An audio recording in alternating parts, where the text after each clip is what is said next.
Côté de l'autre ou de s'interpeller. C'est beau, monsieur le leader du gouvernement. On va poursuivre. Il y a d'autres questions et je reconnais en question principale la députée de Mercier. Merci, Madame la Présidente. Normalement, un gouvernement nationaliste devrait encourager les immigrants à apprendre le français. Mais avec la CAQ, c'est les immigrants qui manifestent, qui descendent dans la rue pour dire « On veut parler français, s'il vous plaît, ne coupez pas dans nos cours de français ». C'est le monde à l'envers, c'est complètement absurde. Moi, je pensais que le premier ministre et moi, on était d'accord sur au moins une chose. Il faut protéger le français au Québec. Il faut m'expliquer comment ça va protéger le français de fermer les classes de francisation, comment ça va protéger le français de mettre des centaines de profs à la porte.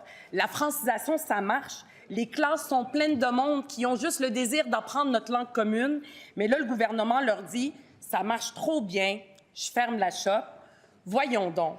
Pour une fois qu'un investissement de la CAQ fonctionne et qu'on ne va pas à la faillite, mettre des profs de français à la porte, empêcher des immigrants d'apprendre le français, le premier ministre, est-ce qu'il est fier de ça?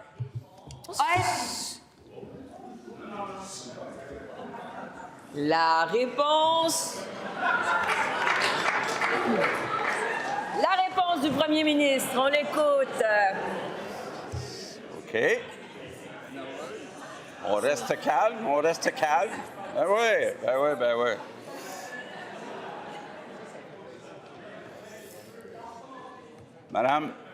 Madame la Présidente, bon, rappelons quelques chiffres, là. Je sais que la nouvelle co-chef, ou je ne sais pas comment elle s'appelle, là, mais en tout cas, du deuxième groupe d'opposition, nous disait hier qu'elle est allée à HEC.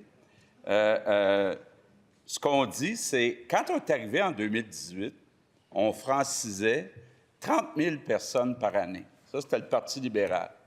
Actuellement, on francise 70 000 personnes par année. Donc, le budget a augmenté à chaque année. Par contre, le nombre d'immigrants temporaires, en 2 ans, est passé de 300 000 à 600 000. Qu'est-ce qui est arrivé en début d'année? C'est qu'on a essayé de répondre à la demande. Donc, les centres de services, les organismes, Francisation Québec ont donné beaucoup de cours, ont dépensé le budget qu'on leur avait donné en début d'année. Donc, nous, on leur demande de respecter leur budget. Donc, on va franciser 70 000 personnes. Mais à un moment donné, il y a une limite à l'argent qu'on investit. Il y a une limite dans nos budgets. L'argent ne pousse pas dans les arbres, puis on n'en veut pas de taxe orange de ce côté-ci. Première complémentaire. Chut. Madame la Présidente, comme à chaque fois, il y en a trop, il y en a trop. C'est la CAQ qui est allée à l'étranger pour recruter des travailleurs. Moi, je me rappelle du ministre du Travail qui disait devant la Chambre de commerce, des travailleurs étrangers temporaires, on en veut, venez ici, venez ici. Maintenant, ces travailleurs étrangers temporaires que le gouvernement de la CAQ est allé chercher sont ici, ils sont là. Est-ce qu'on veut qu'ils apprennent le français? Oui ou non? La réponse du premier ministre. Oui. Madame la Présidente, je sais qu'on est en désaccord, la députée de Mercier et moi, mais on pense qu'à 600 000, il y en a trop actuellement d'immigrants temporaires.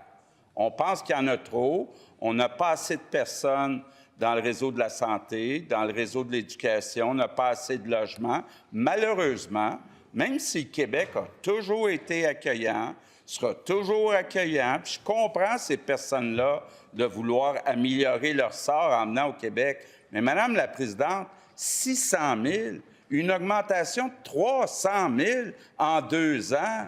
Est-ce qu'enfin, Québec solidaire va dire la même chose que nous? Il y en a trop, il faut réduire le nombre. Deuxième complémentaire. Clairement, ce gouvernement-là n'est pas à l'écoute. Le premier ministre ne nous écoute pas. À chaque fois qu'il parle d'immigration, il me fait sentir de trop.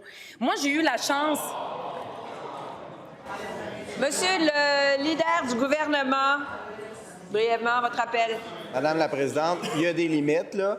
Hein, il y a des limites. On prend la parole d'un collègue en cette Chambre, puis ce que vient de faire la députée de Mercier, ça n'a pas d'allure. Ça n'a pas d'allure, madame. Monsieur le leader, je suis debout. Je suis debout. Je ne vous entends plus. Votre micro est coupé. C'est sa perception des choses, elle a le droit de poursuivre. Non, on poursuit, monsieur, je suis debout. Monsieur le leader du gouvernement, nous perdons beaucoup de temps. Poursuivez, demeurons respectueux. Madame la Présidente, moi, je connais ça, la francisation. J'ai eu la chance d'apprendre le français puis de me lever ici en cette chambre puis de parler cette langue puis de poser des questions au premier ministre grâce à mon prof en classe d'accueil qui s'appelait Gilles. Gilles, aujourd'hui, avec la CAQ, il aurait perdu sa job. C'est comme ça qu'on va protéger le français au Québec? La réponse du... On retrouve nos esprits. La réponse du premier ministre. D'abord, je suis très content que Québec solidaire soit enfin d'accord pour dire qu'il faut protéger le français au Québec. Maintenant, qu'est-ce qu'on a fait des derniers mois? On a réduit le nombre de travailleurs temporaires dans le programme PTET. Le fédéral a annoncé qu'ils vont réduire le nombre de travailleurs temporaires dans le programme PMI. Quand c'est rendu que Justin Trudeau dit qu'il y a trop d'immigrants au Québec, il est temps que Québec solidaire se réveille.